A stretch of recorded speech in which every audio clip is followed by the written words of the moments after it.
Radio Afrique Santé, partenaire des acteurs de la santé.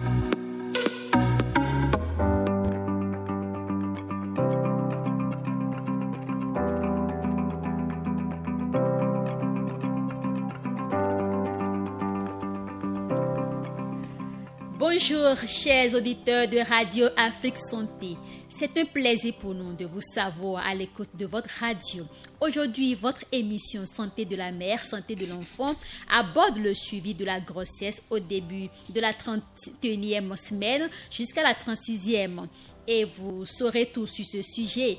Et nous avons reçu pour vous Dr Massimilienne Serroué. Elle est gynécologue. Docteur, bonjour. Bonjour Madame la journaliste. Bienvenue à vous dans ce studio. Merci. Alors docteur, de 31e à 36e semaine, quels sont les tests indispensables pour la femme enceinte? Merci Madame la journaliste pour la question posée. Les tests qui sont nécessaires à réaliser, nous avons d'abord l'échographie. L'échographie du 3e trimestre que nous appelons cela, ça permet de voir depuis le début du 2e trimestre de la grossesse au 3e trimestre de la grossesse, une échographie qui est réalisée entre 33 et 34 semaines. Comment se porte le bébé? Est-ce que le bébé a le poids idéal? Est-ce que le bébé a bien grandi? Est-ce que nous avons un souci? Toujours à l'échographie, voir comment l'enfant réagit.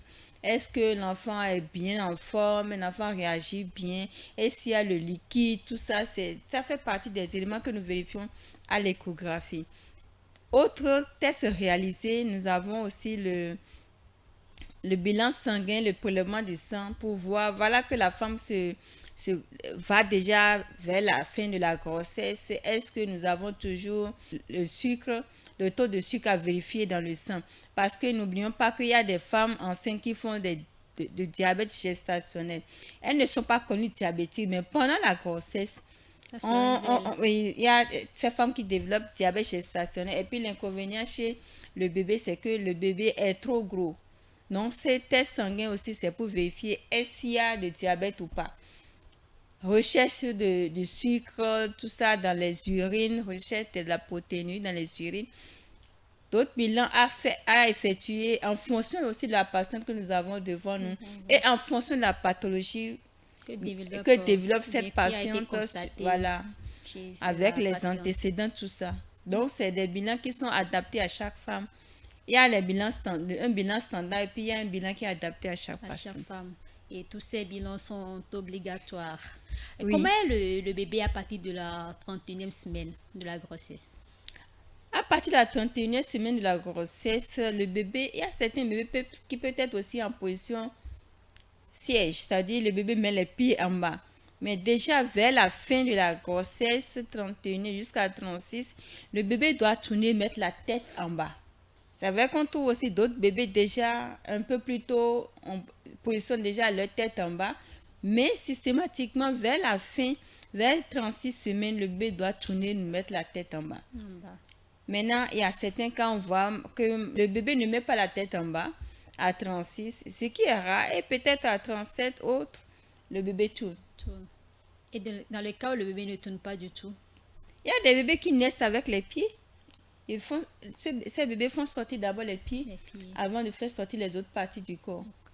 C'est selon, parce que si c'est une femme qui n'a jamais accouché, qui porte une grossesse et vers la fin comme ça, l'enfant présente les pieds en bas et cet enfant ne tourne plus vers la fin, la direction de cet accouchement, c'est carrément à part. Ça nécessite une surveillance stricte et il y a des dispositions à prendre.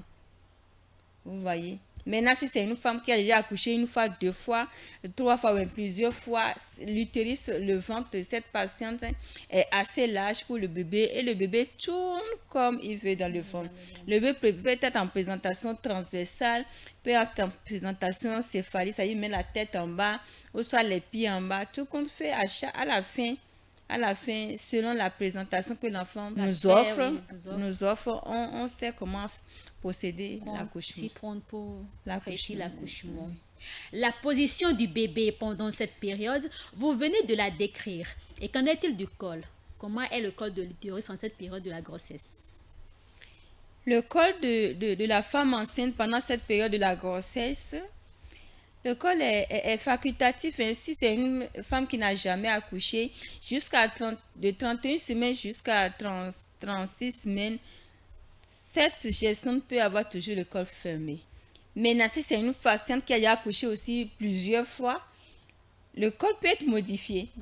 Ce col peut être modifié. Sa position, ça peut ne pas être à ça. C'est-à-dire le col est modifié chez une gestante qui a déjà accouché plusieurs fois. Mais si c'est quelqu'un qui n'a jamais accouché, on peut trouver aussi des patients qui n'ont jamais accouché, qui déjà à 31 semaines ou à 34 semaines ont déjà un col modifié. Non, c'est variable. Et dans le cas où jusqu'à 36 semaines, le col est toujours fermé. Ces gestantes n'ont pas à s'inquiéter lorsqu'à la suite d'une visite médicale, leur médecin leur dit « Ah, madame, votre col est toujours fermé », il n'y a pas d'inquiétude. D'un moment à l'autre, le col peut s'ouvrir. Et même si le col ne s'ouvre pas, le médecin sait comment s'y prendre pour s'en sortir. Nous allons nous intéresser également au poids du bébé. Quel est le poids normal d'un fœtus de 31e à 36e semaine? Le poids normal d'un fœtus de 31e à 36e semaine, nous pouvons être dans les 2 kg à 2 kg 500. Et dans le cas où cela excède, quels sont les conseils? Lorsque le poids du bébé est en excès, il faudra que la maman procède à un régime. Diminuer les apports de glucides. Diminuer, je ne vais pas dire ne pas prendre, hein.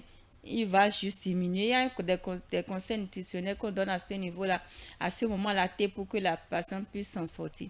Parce que lorsqu'elle continue de prendre assez de glucides, assez de lipides, le bébé va continuer à augmenter de poids. Et si vous nous précisez les aliments dans lesquels on peut voir ces ingrédients, on peut voir ces nutritions? Les aliments dans lesquels on voit les glucides, les lipides. Les glucides, il y a pas mal de trucs, hein, surtout les céréales.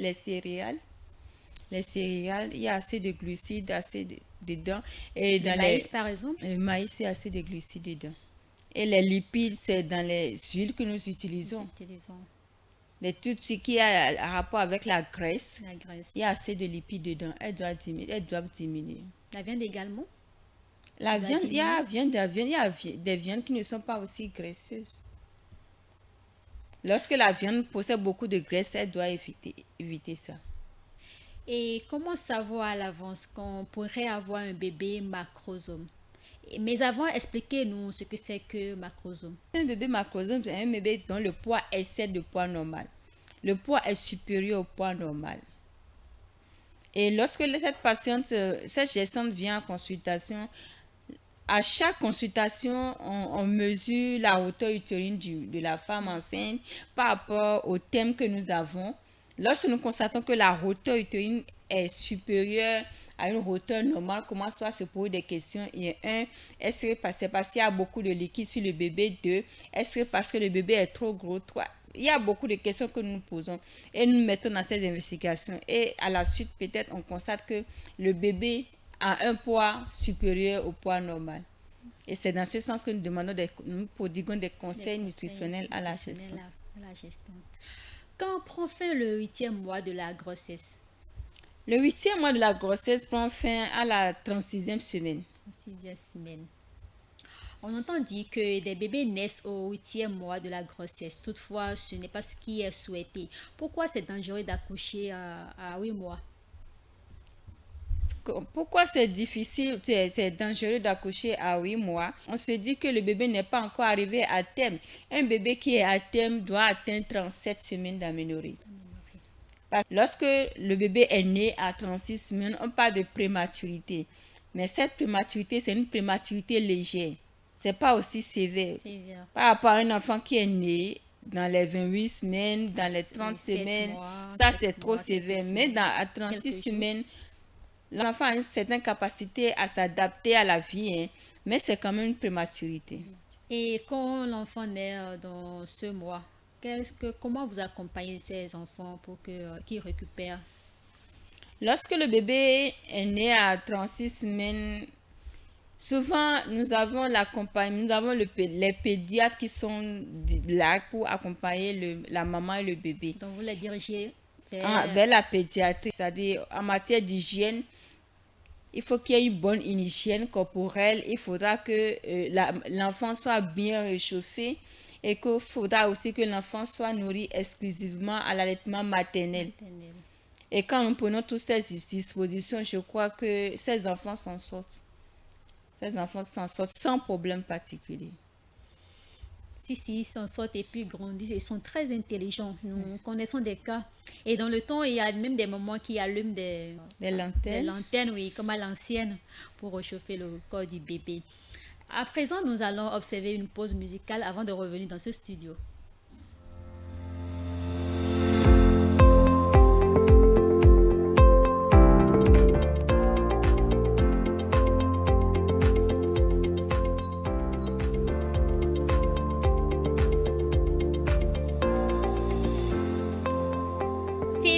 Venez de nous rejoindre, bienvenue à vous, c'est votre émission Santé de la mère, Santé de l'enfant. Et nous abordons le suivi de la grossesse de la 31e à la 36e semaine. Les habitudes à avoir, les visites médicales obligatoires, on en a parlé. Docteur, nous poursuivons nos échanges. La rétention d'eau dans l'organisme peut provoquer l'apparition des œdèmes chez certaines femmes enceintes. N'est-ce pas, docteur? La rétention d'eau dans le corps de certaines gestantes peut provoquer l'apparition des œdèmes. D'accord. Et pour éliminer ce trouble, il est recommandé de boire assez d'eau par jour et limiter les aliments trop salés. Docteur, il faut boire quelle quantité d'eau par jour dans ce cas?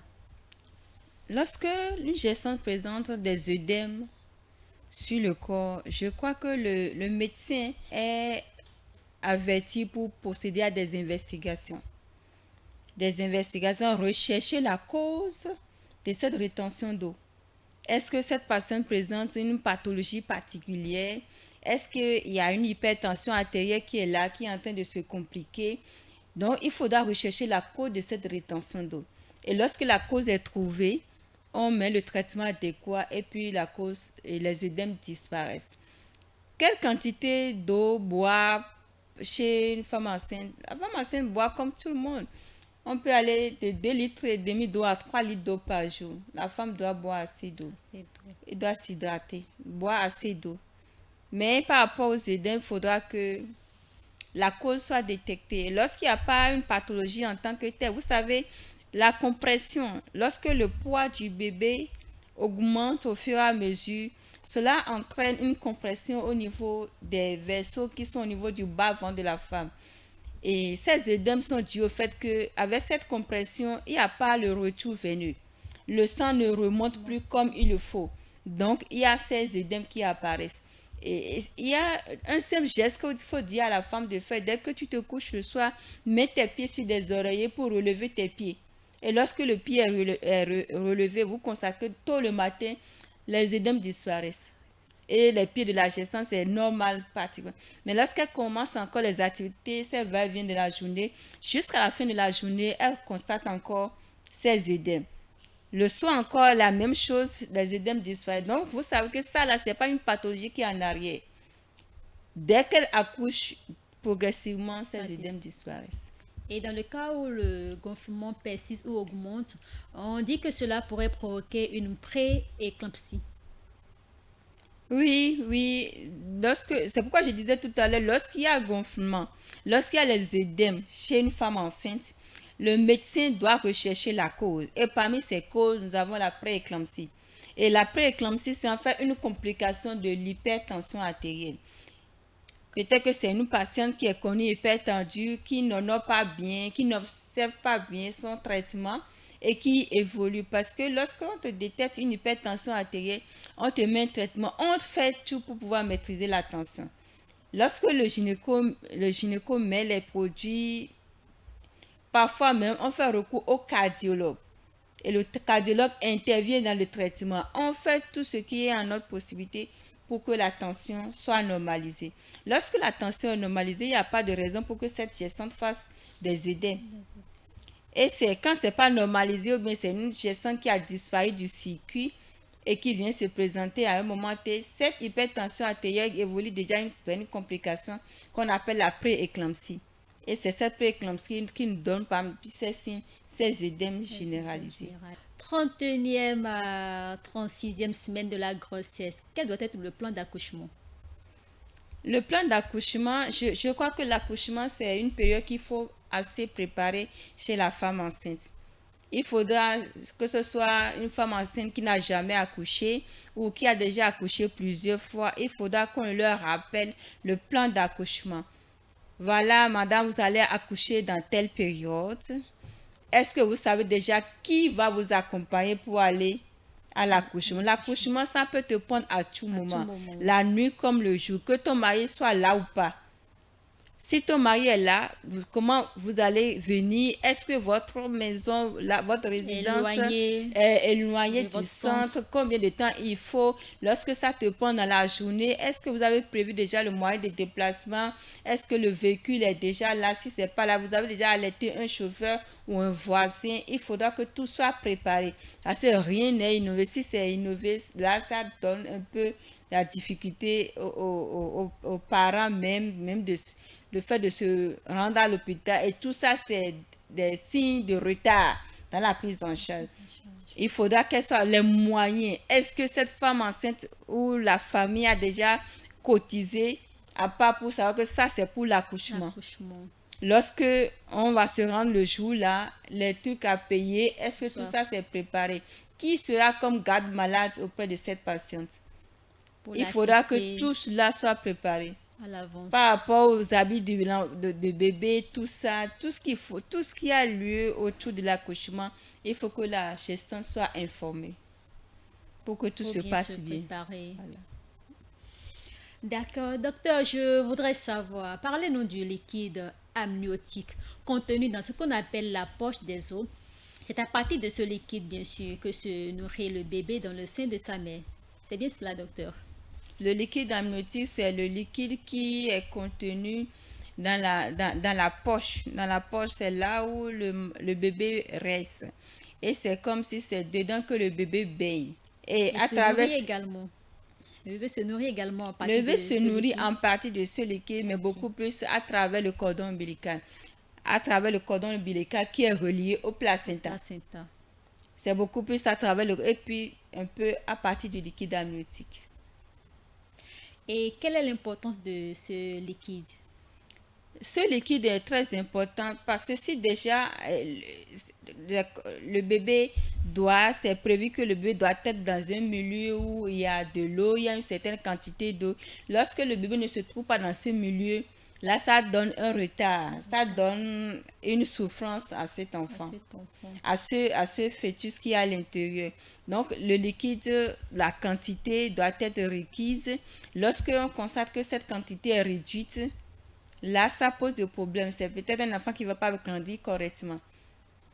Lorsqu'on constate également que cette quantité de liquide est en excès, le médecin est appelé à se poser des questions. Qu'est-ce qui se passe là? Une échographie doit être réalisée pour apprécier encore de fond en comble la morphologie du bébé. Est-ce que c'est parce qu'il y a un souci au niveau du bébé que le liquide est en excès? Voilà assez de questions qu'il faut poser. Donc, le liquide a une influence capitale sur le développement du bébé. Et lorsque le liquide est en baisse, est-ce qu'il y a des techniques pour corriger ce dysfonctionnement? Lorsque le liquide amniotique est en quantité réduite, là, il y a lieu de faire des investigations. Nous avons parlé tout à l'heure de l'hypertension artérielle. L'hypertension artérielle donne une complication que nous appelons la prééclampsie, tout ça. Et tout ce qu'il y a comme signe autour de cette pathologie, nous avons la réduction de la quantité de liquide.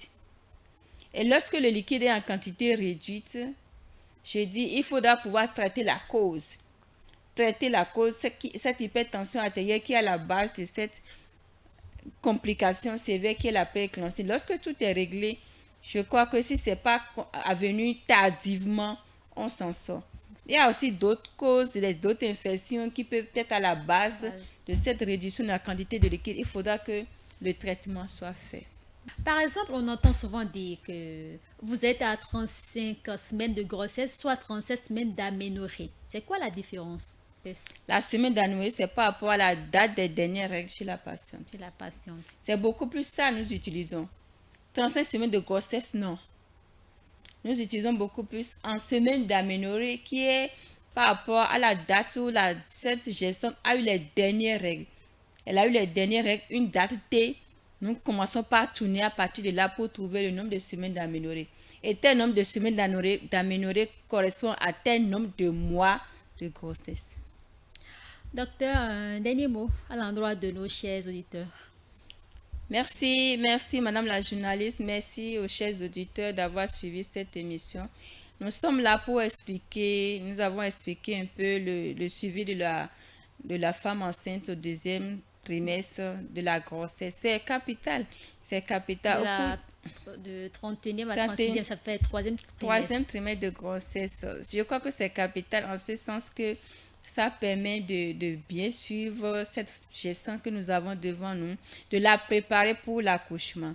Je crois que au jour J. Pendant cette semaine, cette période aussi, il est important d'expliquer également les signes de danger que la femme enceinte est tenue à savoir. Et lorsque ces signes de danger se pointent, elle ne va pas nécessairement attendre son rendez-vous. Il faut qu'elle court pour aller en consultation. Parmi les signes de danger, nous pouvons avoir la perte des os, la perte du sang, la fièvre, tout ce qui se présente chez cette gestante qui est un peu anormal, elle doit courir pour aller sentir par exemple les mouvements du bébé. Si elle constate que les mouvements ont diminué, les mouvements du fœtus ont diminué, elle doit courir. Donc voilà autant de choses que la femme enceinte et son entourage doivent être au courant pour bien aider cette gestante à aller à bon port, faire un bon accouchement.